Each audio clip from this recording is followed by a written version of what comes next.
Good morning, good evening, good everything in between, and welcome to the podcast episode. Who gives a bleep about the episodes? We're just doing the show. I'm your host, Jim Obernicki, and I'm joined as always by Mr. Gabe Lerman. How you doing, Gabe? I'm getting wed in 3 days. How do you think I'm Oh doing? my goodness, that's true. That's amazing. Well, I hope you're doing great, and I hope you're not too nervous. No, I'm No, happy for no, you. the I'm nerves excited. aren't too bad. It looms. It wasn't looming before, but it's looming now. Well, and speaking of other people who had major life events recently, we are also joined by Mr. Michael Beasley. How you doing, Mike? I am still recovering from jet lag, and it's been like a week almost. Well, yeah, I get that. It's many time zones away where you were. And so that'll be our top story today. Let's hear about Mike's trip to Japan because we don't really have that much baseball news going on. Wow, I feel so important. I feel so famous. Well, we were talking so much about you while you were away. Yeah, So truly that's why I feeding was into your sneezing a lot. paranoia. We always talk about you behind your back. I knew you were living in my walls. But so this trip I was not solo, so I was with my little brother. He graduated high school last year, and my parents, saved up money like in a big like like water jug for all of his like middle and high school years. And then when he graduated, they gave him the money and said, "Pick what you want to do," and he wanted me to take him to Japan. So I had to guide him around, so I wasn't solo. I didn't really get to go as many baseball games as I wanted because, it's not really fair to just do what I want to do the whole time. But Pacific League wise, our nameless and very wonderful PLTV overlords allowed me to go to Balloon Dome in Saitama. Saitama was a very cool place. First time I've been there. Really interesting. The dome is actually really nice inside. We went down to the behind home plate underneath seating because there's a restaurant down there. I didn't know that. And then we sat up top for a bit. And then after the Lions won that game, they let everyone out onto the field, and you get to leave Dome through I guess like the back wall opens up, and that's how you get to leave the stadium. It's really cool. That sounds awesome.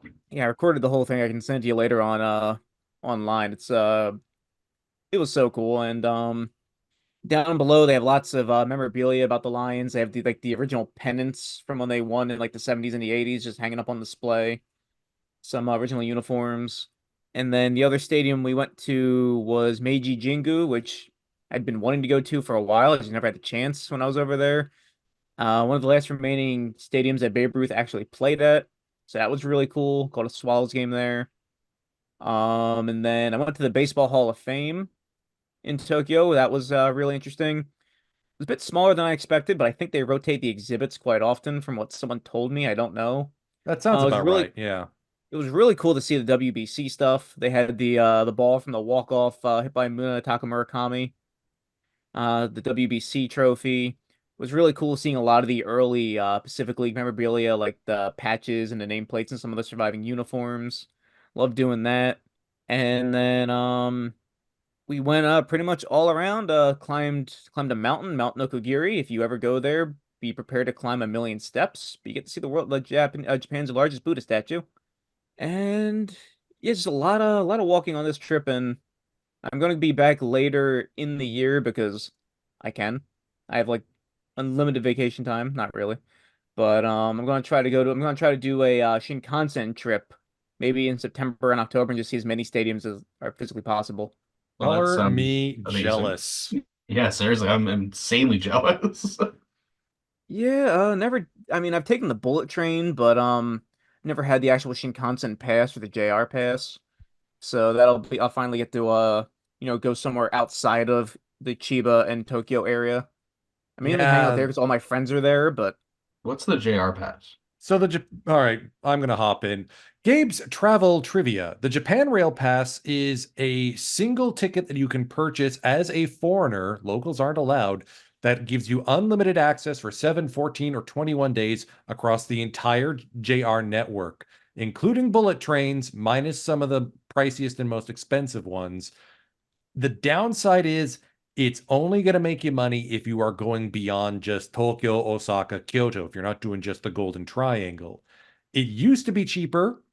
JR realized they were losing money on it, so they hiked the price up. well, even now with the way the yen is is doing, it might as well still be cheaper. That's true. Yeah. But I highly recommend, if you are going to multiple stadiums, at least do a price comparison to see how much the JR pass would be. Could I get all the way to Fukuoka on it, or would I have to Oh fly? yeah. Oh yeah. Oh, all right. I mean, I'm it'll in. take you 5 hours, but That's you'll fine. be It's able to worth it. get there, yeah. Stop I over in wasn't doing anything Osaka. anyway. Yeah, no, I really want to. When I go, I really want to go to Osaka and Fukuoka and Saitama. I've got like a Western trip planned, and then yeah, maybe if ever I go east, I'll make my way up to Hokkaido. But really want to go to Fukuoka, obviously. I mean, part of the reason why there's so little news going on right now, speaking of travel and vacations, is that it's Golden Week in Japan. And because all the teams in NPB played Monday, they're taking Thursday, May 2nd as their day off. That's why it's all quiet on the Western Front. And because of that quietness from the holiday weekend, that brings us to the end of our news segment. We're going to take a quick little break here before we get into the Around the Horn. Take a listen to this ad.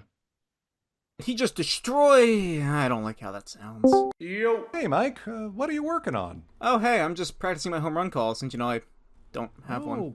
Okay. Well, sometimes you guys take a water break and it's just me, and I figured I gotta have a home run call. Well, I'll have you know I've never taken a break in my life, actually. No, you make a good point. I'll just listen in. Alright, how about this? That ball is out. No, Philadelphia has that one on lock. Can't use put it on the board. Harrelson would sue. See you later? No, they have that one too. Yeah, and that's too basic. Big fly. No. Does Joe Buck even have one? That ball has been sent to the Shadow Realm? You really want Konami on our case? Yeah, but I kind of like it, though. Alright, how about this? Machi, sugoi hamarandes.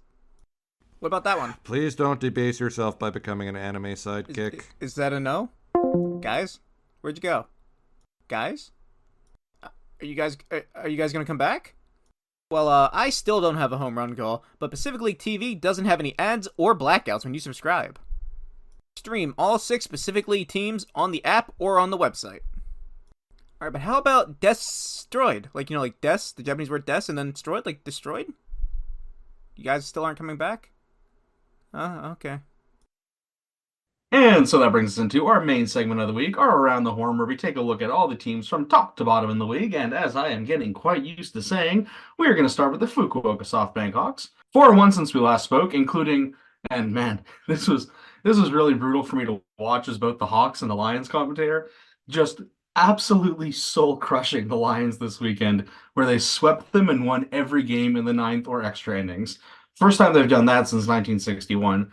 And the last of those wins also marks the Hawks' 2500th win as the Hawks since they moved to Fukuoka, with 1,479 of those coming in the SoftBank era.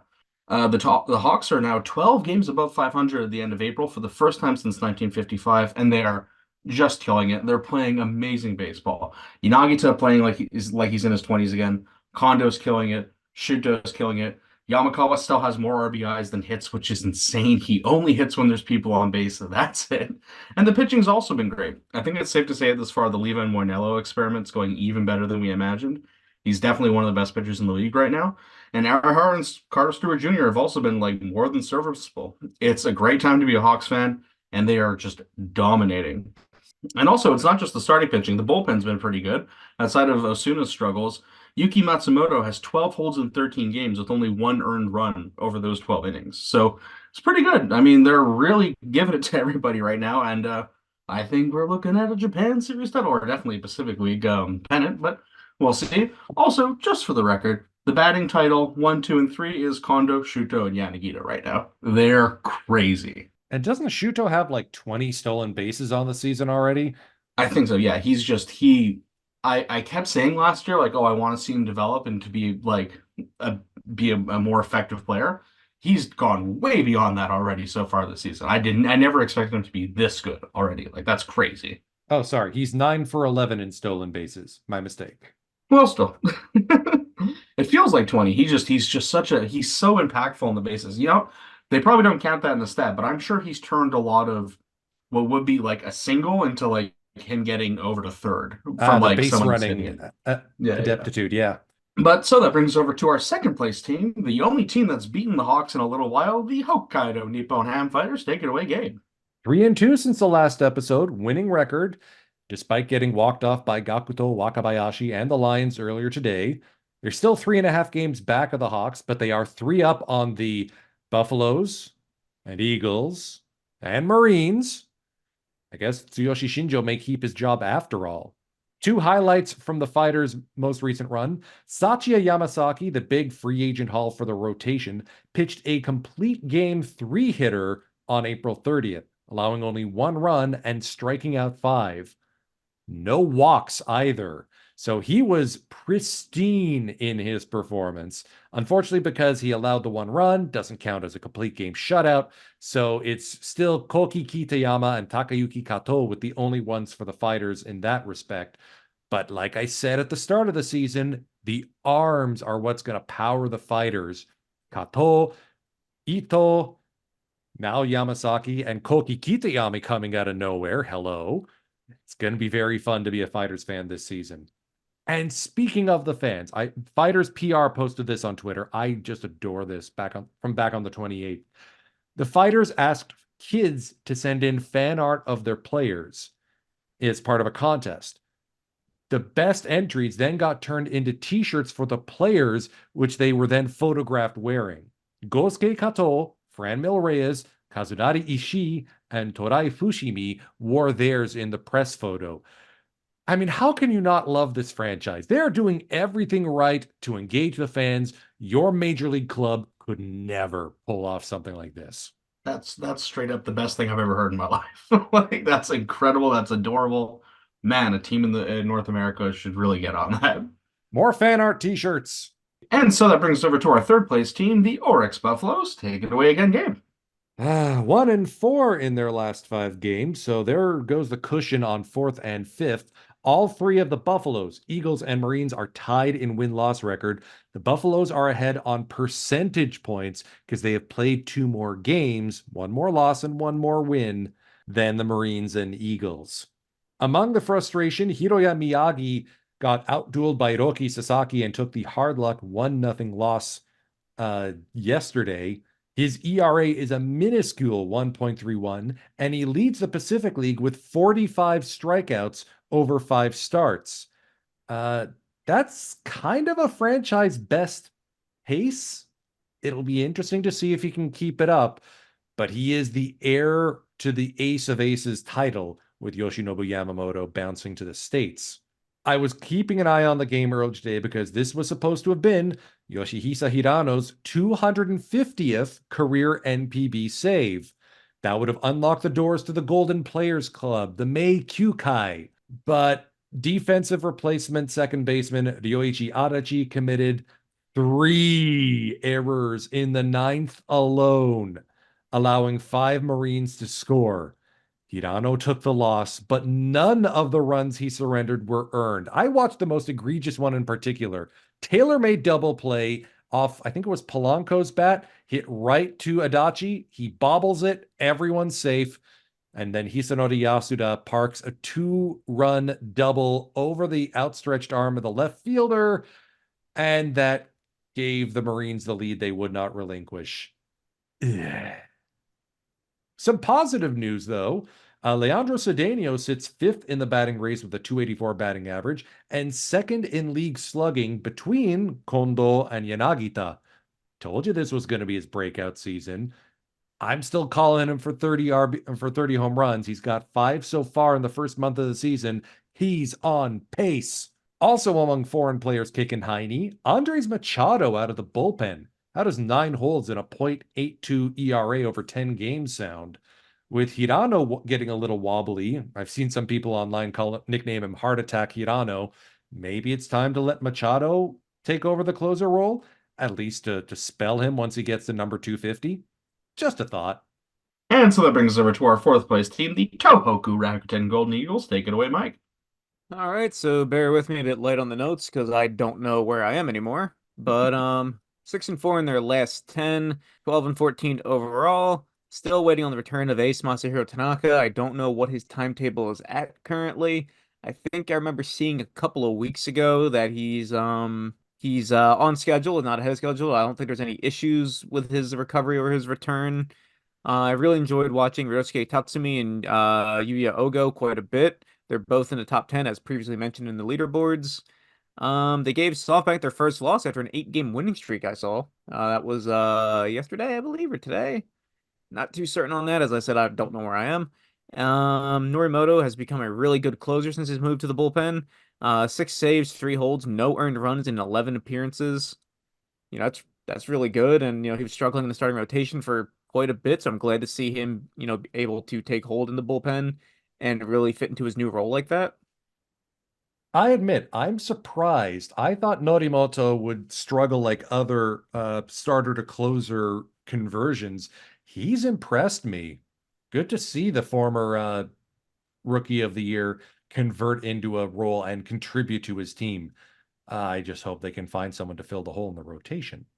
Yeah, I don't know who exactly who was it in the farm team that was throwing massive heat with like a high Oh digit yeah, I don't remember his name, but I want to see more of that guy. That guy's throwing heat. Hatsuki Koji, I think was his name. yeah, Right. The hopefully he important can thing is there's somebody in the step farm up. team throwing hundreds or high 90s at least.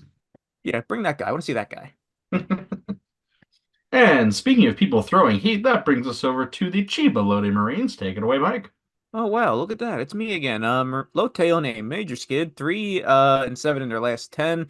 They've had back-to-back sweeps. They were swept by Nippon Ham and then SoftBank. I mean, the SoftBank one's kind of a given. They sweep everybody, I think. Or they're trying to. They're pretty scary this year. They had a 7-game losing streak. They finally broke it on April 28th against Rockton, winning 10-1, ultimately losing that series 2-1 though. As mentioned earlier, they had a nice comeback win in the ninth inning. This morning, I was up for that, getting ready for work, because my boss had the audacity of scheduling me early today. How dare they? That was real fun to see. With that 1-0 victory with Sasaki and the comeback win tonight, hopefully they can get it rolling and go on a nice streak and get themselves back up into the top three. You know, too early in the season though you care about playoff spots like that, but I would like to see them higher in the standings. Interesting fact I noticed earlier today on the NPB batting title leaders page. I found it odd that Neftali Soto and Gregory Polanco are in the top 10 for the batting title, with Soto batting 260 at and he's number 7, and Polanco at number 10 with 247. And it kind of made me recall those conversations we've had a couple of times on the podcast and even on the broadcast about like specifically pitching just really that good. Yes. It Tatsuya is. Imai has a sub-1 ERA. I'm sorry to steal your Dude, thunder there, Jimbo, but yeah, the arms are too good. it's insane. It's scary. Move the mound back. It's scaring me over here. And then Yudai Fujioka hit his second home run of the year back on April 29th. That's the most in a season since 2021 when he hit 3. He hasn't hit more than 5 in a single season, but who knows? Maybe there's a big power surge there. Hey man, he's on pace. Maybe On he'll pace get for to double 10. digits. He may never not hit one ever again. He might hit 4 a game. That's all I got for the Marines. But yeah, that batting title, top 10, that was kind of weird when I first saw that. Keep in mind, that's Yeah, only the batting people who are title. qualified. There may be some other folks with higher batting averages who haven't gotten enough reps in. Yeah, and also I don't pay attention to the Hawks because they scare me, and also that's Jimbo's job. But when I saw Shudo up there, I was like, huh? Yeah, man, Huh? he's going for it this year. It's Then insane. I Again, checked his games it's played. I was like, surely this is weird. And I saw that he was like, oh no, he's played enough games, huh? yeah, his development's been crazy. His swing is a lot smoother. He's going for a lot more contact. It's wonderful. It's absolutely delightful to see. But speaking of things that aren't so delightful to see, that brings us to our last place team, the Saitama Seibu Lions, inversion of the Hawks, at 1-4 since we last spoke, and the big reason of that is because of the Hawks. So that brings them to 17 losses. Actually, no, I think 18. I think I wrote this before they lost another game. I'm just gonna check the standings real quick. Yeah, 18. They're at 18 losses now in April, or maybe the one was today. Anyway, important thing is a lot of losing, not looking very good. Second most in club history, and 6 of those losses already just this season have come in the extra innings alone. So, at least Seibu isn't playing for ties. If you hate ties, watch the Lions because they'll lose. But it's been rough. It's been because the starting pitching's so good and everything else is not good. It's really brutal. You got to feel for those starters, especially Tyra and Ito, and it's a lot, man. But good things. I mean, Mazel Tov to Yuji Kaneko, who's played his 1,000th game this week. His first game was against the Fighters in 2013, so it's good to see that he got to that milestone. I And think we talked about that last week. did we? Yeah. Oh, okay. Well, he did it again. Actually, I thought that when I wrote that note, I was like, I feel like I've read that before. So my bad. Yeah, it's been a man. I worked. Okay, this is personal stuff. Am I I worked the only 7 one days. whose brain isn't jello right now? Yeah, basically. Yeah, well, you're Dude, like you're online. You're I in was at Gary. You're I was at ready. the supermarket and I said dozo to somebody that was trying to get past me. I'm gone. I bought I bought eggs yesterday because I knew I needed eggs, and then I bought more eggs today because I thought I still needed eggs. But anyway, back to the Lions.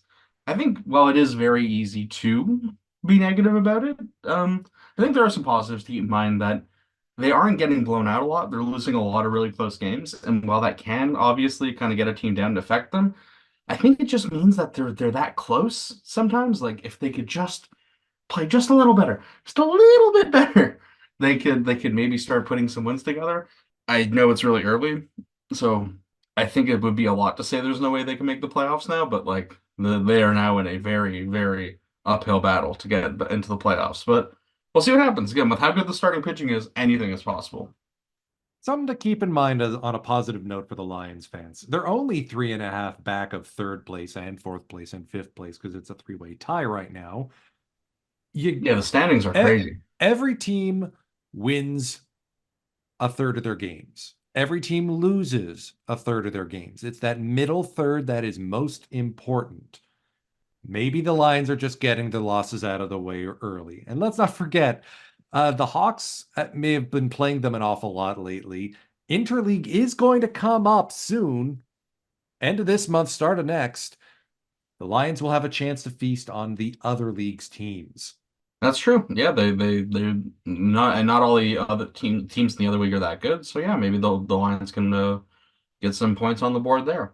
But that brings us to the end of the Around the Horn segment. So we're going to take another quick little break and get into our familiar faces in new places. We'll be back in just a sec.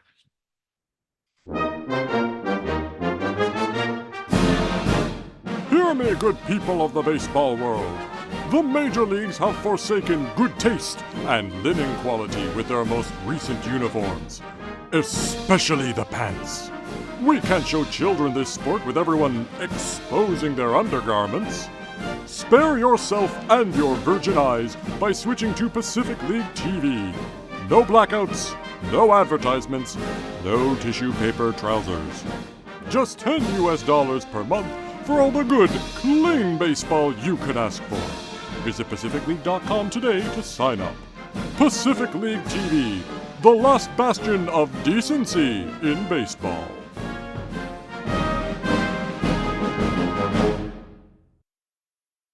And so that brings us to our last segment of the show, our familiar faces in new places. Gabe, how are our boys doing stateside? One boy in particular is probably over the moon, and we're wishing him the best.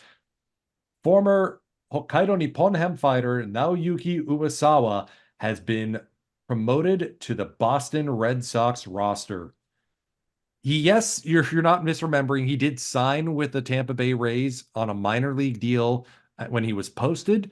The Rays released him after spring training. The Red Sox added him on a minor league deal, and after putting up 17 strikeouts in 15 innings pitched for AAA Worcester, the Red Sox realized they have an opportunity to bring him up with another player getting injured. The 30-year-old right-hander will be expected to contribute to the Red Sox as they continue to play in a very tight American League East.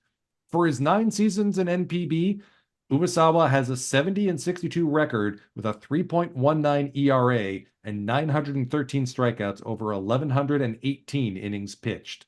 Yeah, I mean, hopefully he'll do well. Hopefully is a strong word. I never wish a Red Sox well. Hopefully things don't go too badly for him. I wish all my Japanese players the best of luck. And I know he's from the other league, but holy smokes, Shota Imanaga is coming out firing absolute bullets. I know we're not supposed to talk about guys from the other league, but no, he's killing it right now. We're talking like stuff that nobody's done since integration. Shota Imanaga has an ERA of 0.78, the lowest through a pitcher's first 6 career starts since Fernando Valenzuela did it in 1981. Holy heck.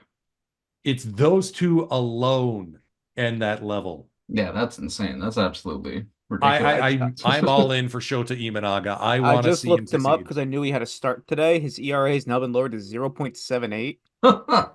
7 strikeouts over 7 innings today. The game's still going, but Jesus.